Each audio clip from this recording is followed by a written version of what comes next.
Ayan, hello guys. Good afternoon. So actually, kakatapos ko lang magluto ng aming paninda. And ayun. Tapos sana hindi malakas yung electric fan kasi mainit kasi ngayon, guys. And kasalukuyan ako nagpapahinga, so why not? Sabi ko mag-update ako sa inyo kasi nga syempre, yung last upload ko is yung nag naglilinis lang ako, no? So, ayun na nga. So, nakikita nyo kalat-kalat yung aking likod kasi hindi pa ako naghugas ng plato kasi nagpapahinga pa nga ako.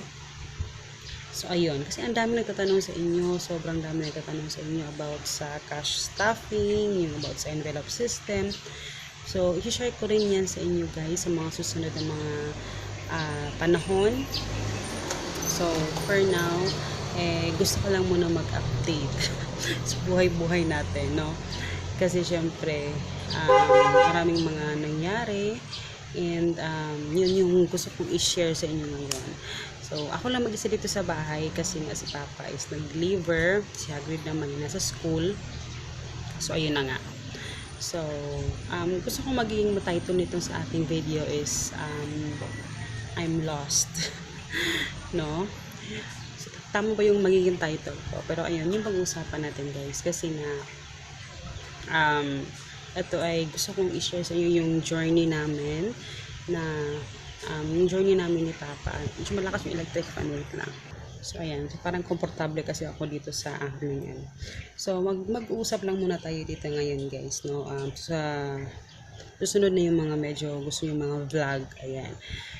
So, saan ako magsisimula? So, unang-una guys, syempre, yung mga struggles namin, syempre, hindi ko naman sinasabi sa inyo lahat. Pero ngayon, iisa-isahin natin yung aming mga struggles. So, sana gusto ko rin makapulutin nyo rin ng aral, yung aming mga pagkakamali, ganyan. So, unang-una guys, actually, nung nag-rent kami, diba, nag-rent kami dun sa kabilang bahay. And sa mga matagal ko ng subscribers, alam ko na simula pa nung nasa pangit na bahay pa lang kami, online selling na talaga yung ano, kasi while natatrabaho yung husband ko si Papa Joe, ako din tumutulong din ako sa kanya na para alam mo yun, makatulong din sa sa finances namin kasi nga syempre todo tipid talaga ako noon, 'di ba? Kasi doon naman nag-start sa our family budget, 'di ba? So yun na nga. Dumating yung time na lumipat na kami, tapos parang dumating yung time na napa-stop ko si Papa sa pagtatrabaho dahil sa aking pag-online business sa Shopee, sa Facebook page ko. Pero fully talaga sa Shopee talaga yon. So, yun. So, napa-stop ko si Papa dahil parang enough naman yung income namin doon sa aming pag-online shop, online business. So, yun. And then, while online business, noon pa, ang negosyo talaga namin is yung parang sinasideline lang namin yung frozen business. So, ito yung sinasabi ko sa inyo guys kasi konektado din to sa sasabihin ko in the present ngayon. Sa present ngayon, and konektado din siya. So, yun, nung nag-online business kami, nandiyan na talaga yung frozen business namin, yung longganisa, yung lumpia, pero parang side hustle lang ba? Parang ano lang, nandyan lang siya. So, parang nakakatulong lang siya sa amin, pero hindi namin talaga siya siniseryoso. Kasi nga, malakas yung kita namin sa Shopee dati. So, nung dumating, nung nag-rent kami, diba, nag-rent kami, and then, okay naman yung takbo ng business namin, ganyan, wait lang ha. So, ayan, nasa na ba ako meron kasi bumili. So, ayun nga, ang dumating yung time na yon, and then, nung lumipat kami dito sa subdivision, dito na kami nag-rent, and, dumating yung pandemic. So, nung dumating yung pandemic, guys, medyo humina yung business, humina yung namin, yung online. Kasi syempre maraming mga parcels hindi na kasi na-stop lahat yung 'di ba, na talagang grabe yung apektado yun. Pero nung kalagitnaan na nung bumalik siya tapos alam mo yung grabe yung orders na hindi mo malaman kung sila nanggagaling. Tapos may ano pa kami noon, mga seeds. Yung seeds talaga, sobra dami nung ano namin. So, grabe talaga guys. And hanggang sa dumating yung time na in-offer sa amin itong bahay. Actually, hindi namin in-expect talaga yung itong bahay na ito. So, in-offer sa amin ito na ibebenta nila kasi nga, apektado nga sila sa pandemic, hindi na nila mabayaran, ganyan. So, in-offer nila sa amin. And that time, okay talaga yung income. Kaya nakapagbayad kami kaagad ng ano namin, ano dito sa bahay. So, yun, hanggang sa, pero continuous pa rin yung guys, yung tawag dito yung frozen business namin kasi that time nung nag-pandemic, 'di ba, sobrang lakas nung ano ng food, 'di ba? Kasi mga deliveries ganyan. And then that time wala pa kaming motor. Humihiram pa kami ng motor dun sa aking brother-in-law na yung motor nila. So, ang nangyari, syempre, nung pandemic, hindi makalabas, wala mga masasakyan. So, kumuha kami ng motor kasi sobrang hirap kami sa transportasyon namin dito, guys, no? So, doon time na yun, biglang, nung nakuha na namin itong bahay, kumuha kami ng motor, ganyan, biglang bagsak yung talaga. Biglang bagsak, parang nawalan, kasi nung kalagitnaan kasi namibigay pa kasi yun ng pera siguro. Wait lang. Oh. And, yun, biglang bumagsak siya, tapos, alam mo yung, as in, sobrang lumating sa point talaga kasi never nangyari na sa isang araw walang orders. Yun talaga as in isa guys, walang order. Kaya talagang yun. Tapos, yun na, naisipan namin ni Papa na, alam mo yun, kasi may pera pa kami noon na ginagastos. Kasi wala talagang business na naganap nun guys nung time na kasi na-stop lahat. Kasi bigla nga bumagsak, diba? Tapos hindi kami basta-basta makalabas kasi nga wala kaming motor, tapos kailangan si Papa lang yung umalis, ganyan. Tapos naisip namin na okay, dahil talagang hit na hit yung mga pang frozen, ayan. So nag-develop kami, binago namin yung aming longganisa, yung timpla niya, tapos yung lumpia namin, in-improve namin. So yun yung aming in-offer doon sa nag-start ako sa marketplace lang eh. Sa marketplace ko binenta, tapos yun. So yun na nga, tuluyan nang nagsara yung aming shop doon sa Shopee. So yun na yung niya. Tapos yung mga products namin is dinala namin kay mama doon. So doon naman is nabenta naman siya doon yung mga products, especially yung mga laruan, ganyan. And then, nag-focus kami sa frozen business. So, doon na nag-start yung aming frozen business talaga na, doon matagal na namin siyang negosyo. Doon talaga yung parang nilevel up namin, alam mo yun. Tapos, ayun na siya. Doon na nag-start guys yung aming pagpo-frozen. And then, doon na nag-start talaga lahat. Nung namin, nakabili kami ng mga gamit. Sobrang daming nabili ng mga gamit kasi alam mo yung sobra yung talaga. Parang nakakabenta kami ng 10 to 15,000 a day. Tapos, sobrang dami guys. Sobrang dami talagang benta talaga na halos. Hindi na kami natutulog ni Papa. Sobrang daming benta namin. So, yun na, kabili kami ng mga freezer, mga yung mga pa, something na mga ganun na binibili namin guys sa negosyo. Puro yung negosyo. And then, fast forward, nung medyo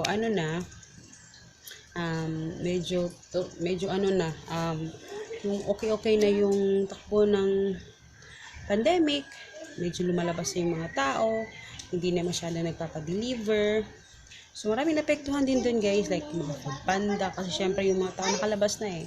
So, hindi naman siya nung nag-order. So, napektuhan din naman yung mga, kasi talaga kami, deliveries talaga kami. And then, yun na, dun na nag-start. Humina na naman, no? Tapos, lalakas na naman. Tapos, nag-post kami minsan ni Papa na parang, So, parang laki ng kinikita namin guys. Pero nauubos lang siya dun sa expenses ng syempre pag food guys, sobrang number one talaga yung pinakamalaki expenses is yung mga tao mo. Syempre sa kuryente, yung mga sa daming expenses talaga guys eh. Tapos yung mga karne nagmamahalan, and then hirap kang itaas kaagad yung presyo mo kasi syempre aaray din yung mga wholesaler mo, yung mga distributors mo. So to sobrang parang napapaisip din kami guys na parang saan napunta yung pera? Napunta lahat dun sa kasi syempre nung nagsisimula pa lang kami guys, nung nag-ads ako lagi sa kasi kailangan kong i-promote yung ang aming brand, 'di ba? Kasi hindi pa naman kami masyadong kilala. So, kailangan namin siyang i-promote. So, lagi akong may talaga. Siguro sa isang buwan, guys, gumagastos ako ng 5 to 6,000 pesos. Sa ads lang yun. Ha? Sa ads lang yun, guys. Pero, malaki naman yung balik niya. No? Siyempre, kasi magugulat ka talaga sa laki ng marireach ni Facebook ng mga customers. No? Yung market talaga sobrang So, parang napapaisip din kami na syempre din malaki yung kita namin, malaki din yung expenses namin. So, syempre lumaki din yung expenses namin guys. And then, tapos may binibera pa kaming bahay kasi may monthly sa bahay, yung sa motor namin. So, medyo, talaga siya, medyo maraming gastusin, no, dun sa business. Kasi nagsisimula pa lang kami. And then, na-realize namin na parang wala nang point. Alam mo yun, wala nang point yung ganito na parang so kaya yun, parang fast forward nag-decide kami ni Papa, diba, na parang nag-decide kami na lumipat dun sa aking father-in-law na bahay, diba? So kasi ito hindi namin to matirhan kasi nga hindi ng kuryente at tubig kasi yung auntie ko meron pa silang balanse doon sa developer nito na kailangan namin bayaran. So, kasi hindi nila kayang bayaran. So, kailangan kami muna yung magbayad doon. Tapos, yun, basta yun yung mga usapan. Kaya hindi malagyan ng kuryente dito, tsaka tubig. So, syempre, kailangan namin ng kuryente kasi frozen business yung aming negosyo, diba? So, sabi ko kay Papa, kailangan namin mag-downgrade. Kasi parang napapagod na ako, stress sa ganito, ganyan. And then yun, nung lumipat kami doon, so, natutulog kami dito guys, dito, tumira din kami dito kahit walang kuryente tubig.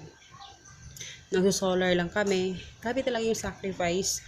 Yung nag-solar kami dito, tapos yung tubig, kami yung nagbabayad ng tubig dun sa nirerentahan namin kasi timing naman, wala talaga nagrerenta doon nung kami ng tubig. So kami nagbabayad, sabi ko kay auntie ko, ako yung magbabayad dun sa tubig kasi doon kami kumukuha. So everyday, nag-iigib si Papa doon, ganyan.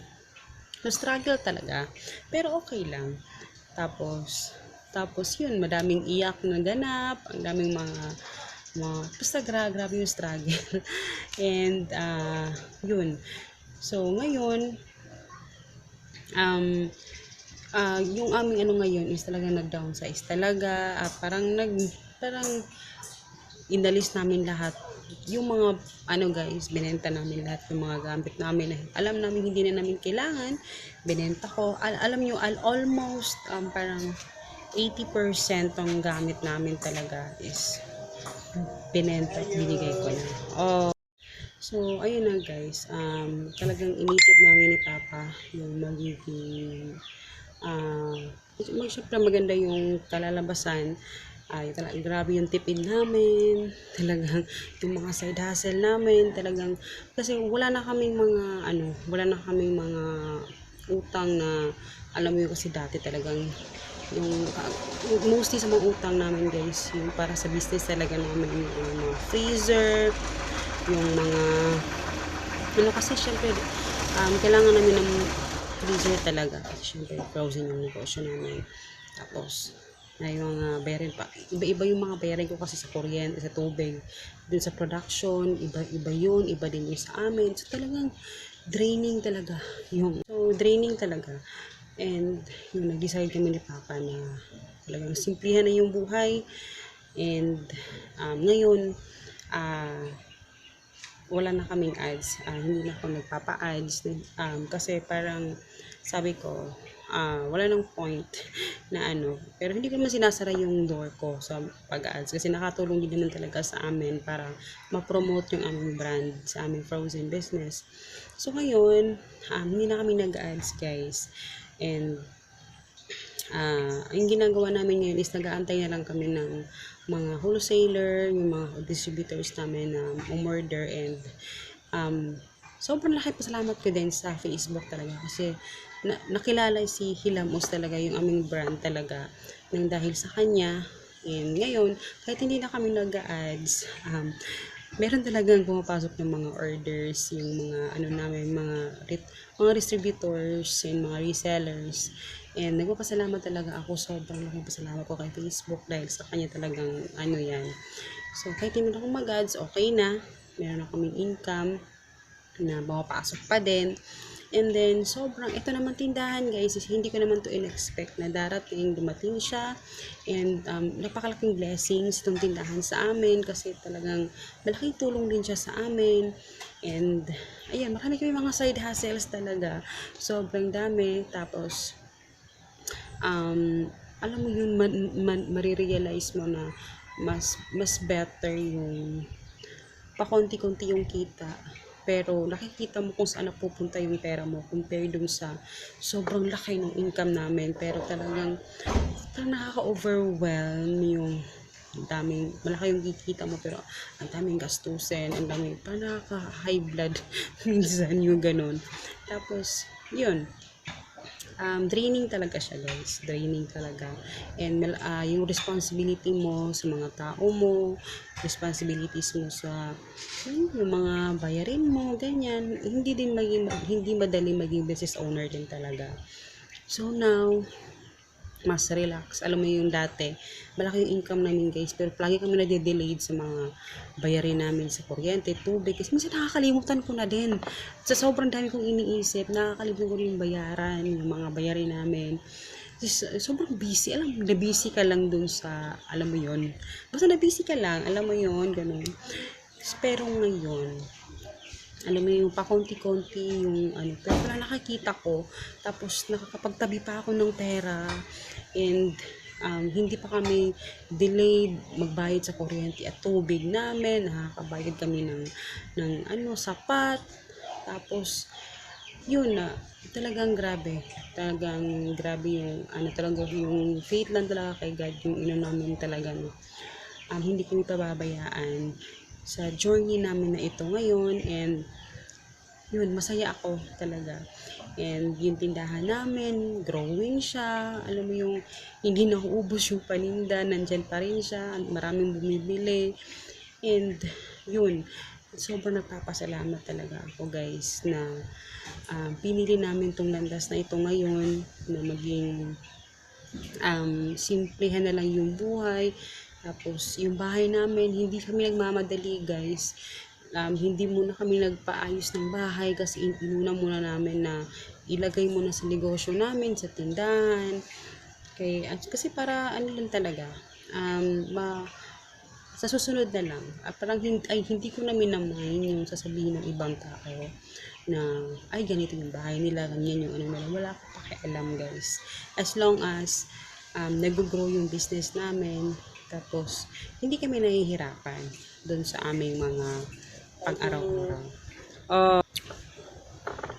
So ngayon guys, wait lang. Ayan. So ayun, yun yung update ko sa inyo. And medyo nabibisi lang kami ngayon dahil lang sa mga ano namin guys, mga side hustle namin. And so far so good yung takbo ng negosyo ng aming pang-araw-araw.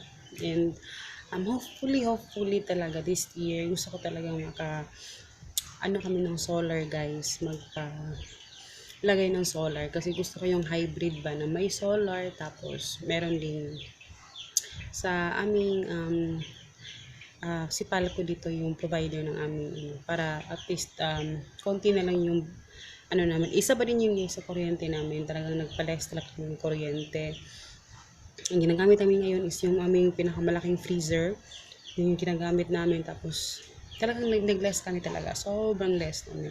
Tapos nag-gardening kami ulit kasi nakikita nyo naman dati, dun sa nag-rent kami, nagka-garden talaga ako doon. Tapos yun, pero ngayon yung kaibahan ngayon si Papa yung nagka-garden. Kasi dati hindi pinapansin niya. Ngayon talagang nagka-garden na siya. Siya na yung excited na siya magtanim. Tapos yun talagang nag-downgrade. Talagang parang we learn the hard way talaga para ma-realize lahat ng mga pagkakamali namin. Siyempre, hindi mo naman iaan mo yun kasi parang yung journey na yun parang lessons kasi sa atin yun, and meron kami mga natutunan nun sa mga pagkakamali namin, ganyan. So yun yung update sa aming buhay-buhay ngayon guys. So talagang back to basic, alam mo yun, back to basic. Tapos yung mga talagang gamit namin guys, binenta na namin lahat, almost 80% ng gamit namin binenta namin. Tapos yung mga pinagbenta nun, yun yung ginamit namin sa iba't ibang bagay na kailangan bayaran, i-fully paid lahat, yung mga freezer namin, yung mga ano namin, pinully paid lahat guys, para wala na kami iisipin. Tapos syempre pag gusto mo mag-downsize, so yun yung ginawa namin. Tapos yun, sabi nga ni mama, paano nyo pinagkakasya yung gamit ninyo? Bakit kasi nawawala yung mga gamit namin. Kasi nga binenta ko, tapos dami kong tinapon talaga. Talagang naging, talaga, sobrang konti na lang yung aming damit guys. Sa isang cabinet, magkano yan? 4 na cabinet yan lang yung, at actually tatlong cabinet lang yung may laman na damit namin. Kasi tinapon ko na halos lahat. Yung isang cabinet, kay Papa, ako, at saka Yalan. Kailangan sa isang cabinet na drawer, magkasya lahat yung damit namin. Sa isang drawer. So yun lang talaga. Talagang yun yung namin, naging goal namin ngayon guys. So hopefully, masamahan nyo kami sa journey namin, and sana may ma-update ako sa inyo palagi. No? So salamat sa panonood guys, and salamat sa pagsubaybay at pagsama sa amin. Sa kung saan mo kami dinala ng pagkakataon, ng panahon, nandyan pa rin kayo, and maraming salamat po, and see you sa next video.